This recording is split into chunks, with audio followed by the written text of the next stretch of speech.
स्तरीकृत परीक्षाको लागि बनाएको प्रश्न अरू पालिका सँगसँगै हामीले निकालेका छौँ। एउटा विद्यालयबाट 100 जना जाँच दिन्छन्, 98 पास हुन्छन्। त्यसको एउटै अन्तर भनेको के हो त भन्दा जुन विद्यालयले विद्यार्थीहरूलाई सिक्नुपर्ने न्यूनतम कुराहरू सिकाएर मात्रै माथिल्लो कक्षामा लगेको छ त्यो विद्यालयको नतिजा राम्रो छ।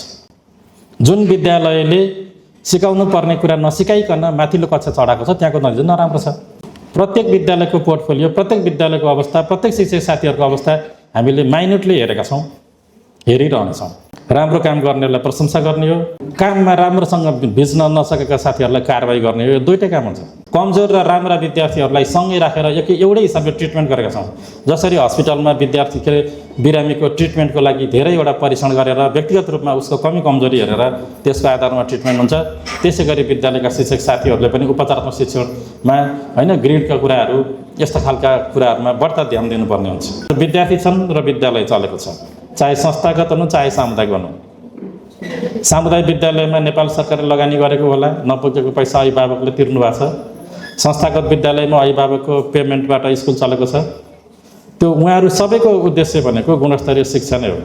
आफूले पढेको कुराहरू व्यवहार त कार्यान्वयन गर्नु पर्यो, त्यो भयो भने सिकाइ दिएको हुन्छ। विद्यार्थीहरूलाई बढ्ता इन्गेज गराएर शिक्षकहरूले आफ्नो भूमिका कम गराएर अब हामीले पठन पाठन गर्न खोज्यौँ भने, प्रयास गऱ्यौँ भने हामीले प्राप्त गर्ने नतिजाहरू प्राप्त गर्न सक्छौँ। त्यो दिगो पनि हुन्छ र हामीले अपेक्षा गरेको जस्तै विद्यार्थी उत्पादन हुन्छ।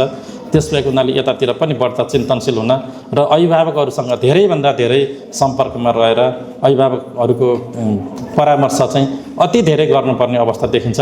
अहिले विद्यार्थीहरूलाई हामीहरूले अभिभावकसँगको परामर्शमा धेरै उनीहरूको बारेमा बुझ्न सकेनौँ भने नलेज त हामीले जेनतेन ल्याउन सकौँला, तर त्यसले भोलि उपयुक्त ढङ्गको समाज निर्माण नहुन सक्छ। राम्रो रिजल्ट ल्याएर उत्तीर्ण हुनुभएको छ।